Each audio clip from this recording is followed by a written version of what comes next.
अस्सलामुअलैकुम, कैसे हैं आप सब? उम्मीद करती हूँ सब बखैरियत होंगे इंशाल्लाह। अल्लाह ताला आप सबको अपने घरों में खुशबाश और शादाबाद रखे।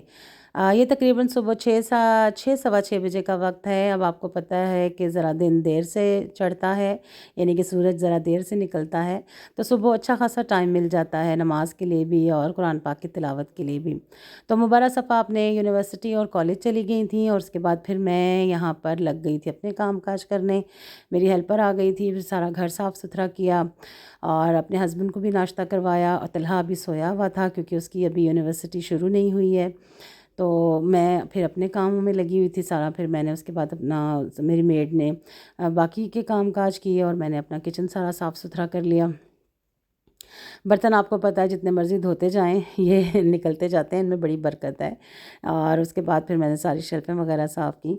तो आज मैं यही सोच रही थी कि आज जो है मेरे लिए आज खासा जो है ना वो दिक्कत वाला दिन होगा क्योंकि ये साग आज मैंने पकाना था और अकेले हाथों इसको काटना और इसको सारा जो है ना करना बहुत अच्छा खासा टाइम लगता है इसमें।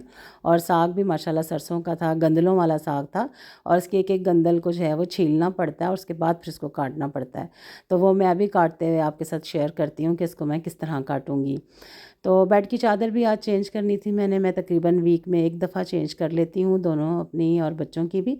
पहले जो है वो बच्चे जब छोटे होते थे तो 3-4 दिन के बाद चेंज करनी पड़ती थी, लेकिन अब माशाल्लाह बच्चे बड़े हो गए हैं।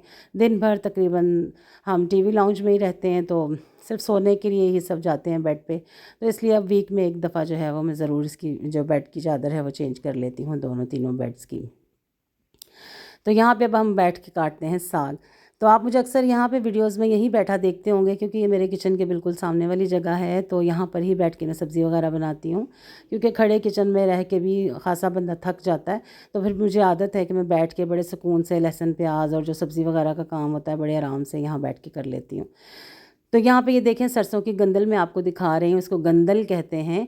और ये देखें कितनी अच्छी सी मोटी-मोटी सी इसकी गंदलें थी, इन सबको पहले मैंने छील लिया है। इसके ऊपर ये बारीक सा एक छिलका होता है, तो ये इसको उतार लेते हैं। अगर इसको ना उतारें और उसको ऐसे ही काट लें तो फिर ये गलता नहीं है ज़्यादा अच्छे तरीके से।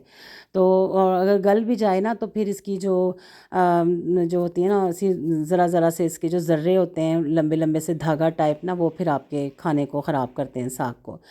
तो इसको पहले अच्छे से छील लेते हैं, छीलने के बाद इसको फिर इस तरह हम काट लेते हैं।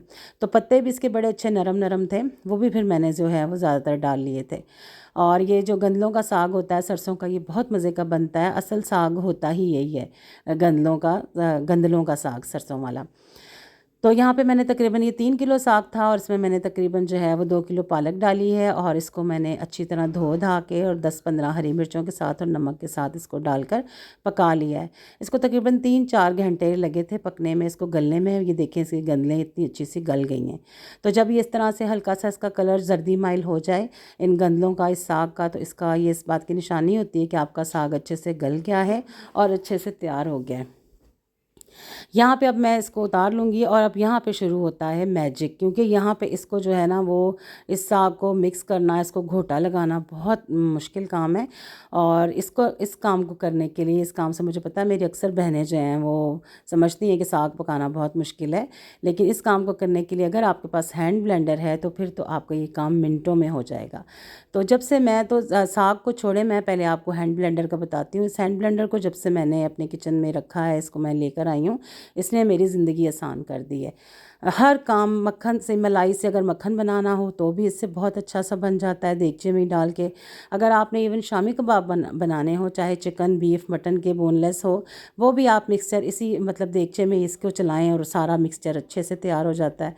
इसके अलावा हलीम बनानी हो या कोई किसी चीज़ की ग्रेवी वगैरह तैयार करनी हो तो बड़ा अच्छा उसी में, इस तरह तो होता है कि पहले जग में डालो और फिर इसको ब्लेंड करो।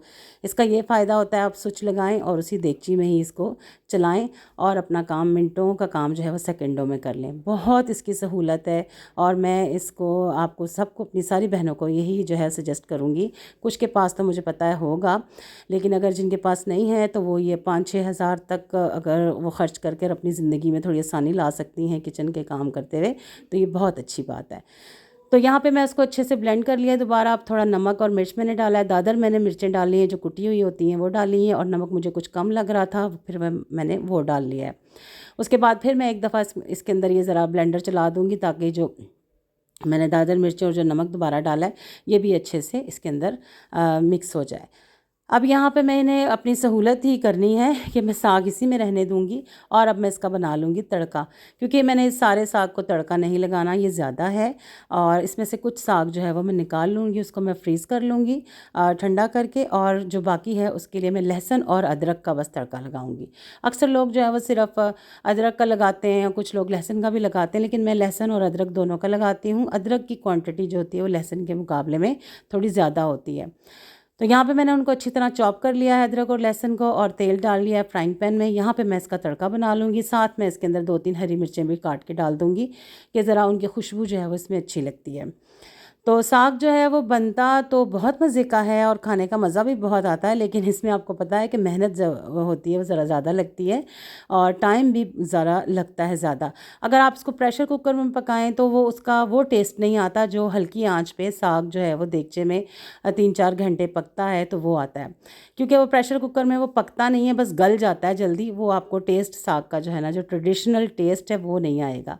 तो यहाँ पे जो मुझे कुछ साग जो है वो मैं निकाल लूँगी, जितना मुझे चाहिए वो मैं देगचे में रहने दूँगी, और उसको फिर मैं यहाँ पे तड़का लगा लूँगी, और इसको बाकी वाले साग को मैं ठंडा करके फ्रीज़ कर लूँगी। तो यहाँ मेरा तड़का तैयार हो चुका है, और अब ये तड़का मैं डाल दूँगी साग में। इसमें मैंने 3-4 हरी मिर्चें भी बारीक काट के डाल दी हैं कि ज़रा फिर वो उससे साग में खुशबू अच्छी आती है। तो ये देखें मेरा साग अब यहाँ बिल्कुल तैयार हो गया है। साग को ये तड़का लगाएंगे, और तड़का लगाने के बाद इसको 5-10 मिनट के लिए हल्की आंच पे दम पे छोड़ दूँगी, ताकि साग के अंदर जो तड़का है ये अच्छा सा मिक्स हो जाए। साग बहुत मज़े का बना था, इतना टेस्टी साग बना था, और सब ने बहुत मज़े से जो है वो साग एंजॉय किया था।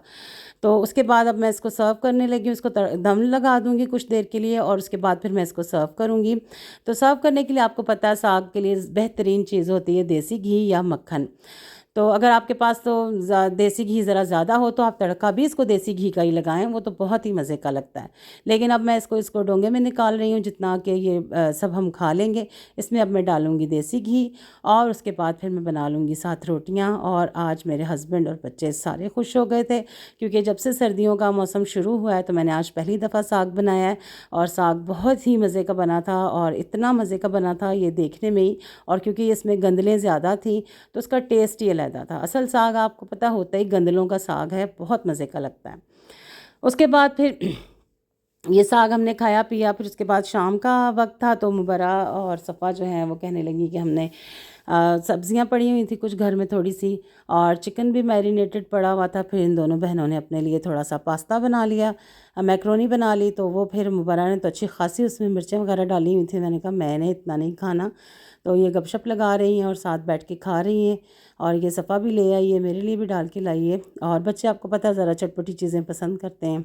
उसके बाद फिर शाम के वक़्त मेरी बड़ी बाजी आ गई थी, और साथ में मेरी जो छोटी नंद है उसका बेटा था, तो उसके साथ फिर बहुत सारी हमने मज़े किए, एंजॉय किया। तो वो जो साग है वो हम सबको बहुत अच्छा लगता है, और उसमें हम सबकी जान है, और बड़ा क्यूट सा बेबी है और बड़ा प्यारा लगता है। तो यहाँ पे मैं उसकी वीडियो बना रही थी और उसको मैं कह रही थी साद इधर देखो, इधर देखो। तो जो साद है वो मुझे देख कर आगे से अच्छे से रिस्पॉन्स कर रहा था। तो बड़े प्यारे लगते हैं बच्चे, छोटे जो होते हैं, और बहुत क्यूट लगते हैं। तो उम्मीद है आपको आज की वीडियो पसंद आई होगी। अल्लाह हाफ़िज़।